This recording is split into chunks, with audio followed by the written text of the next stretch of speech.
Kalau tengok gambar ni macam orang ni meniaga tapi tak ada masa depan je kan. But jangan terkejut dari meniaga kat rumah dengan modal tak berapa ada. Sekarang dia orang ada 7 cawangan yang memang style dan saya makan sini baru ni. Ini cerita mereka. But saya nak share benda paling penting dulu. Bab makan kat Mokis ni. Saya suka Mokis ni tak menunggang viral untuk jual pizza. Tak ada wagyu, tak ada drama. Just masak sedap-sedap. Dan bukan setakat pizza, dia ada menu-menu yang bagi saya tak ramai orang buat dengan betul. Contoh macam menu ni, pancake dengan maple syrup tapi ada beef bacon dan telur goreng. Rasa manis, masin, berlemak meledak kat dalam mulut. Saya memang lama teringin nak makan menu ni.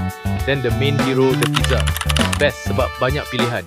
Saya nak cerita satu-satu pun malas sebab saya nak fokus kat 2 hal. Saya sebenarnya tak suka pizza sebab saya tak suka rasa dough pizza.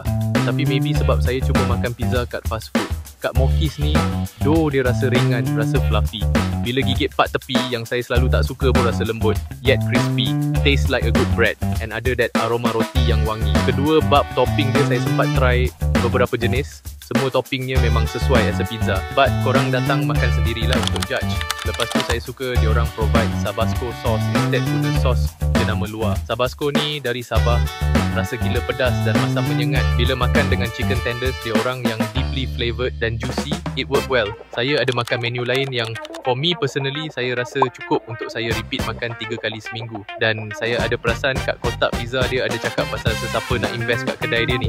So as business owner myself, what do I think? So kedai ada, produk ada, orang kerja ada. So hari ni saya ada dekat Mokis Pizza untuk menjawab persoalan sama ada is this a good business, is this a good investment. For me, kalau nak menilai business tu, I think first you have to look whether is it a real business. Ada physical outlet, Pizza Kitchen, you can see real people buat pizza, real dough, good packaging, good branding, good people running the business, and I think you just have to look into the P&L whether this is a good business or not.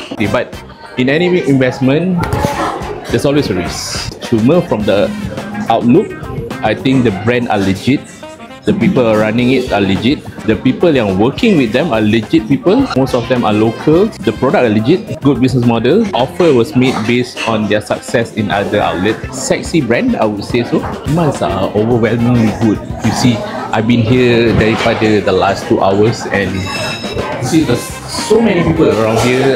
Tadi saya datang masa lunch hour, so people are actually queuing up. They have been around for quite some time. It's very sustainable, but like I said, there's always risk in investment, and think about it properly. Make sure you understand the risk. To me, I think this is a very good opportunity. I'm sure on my man.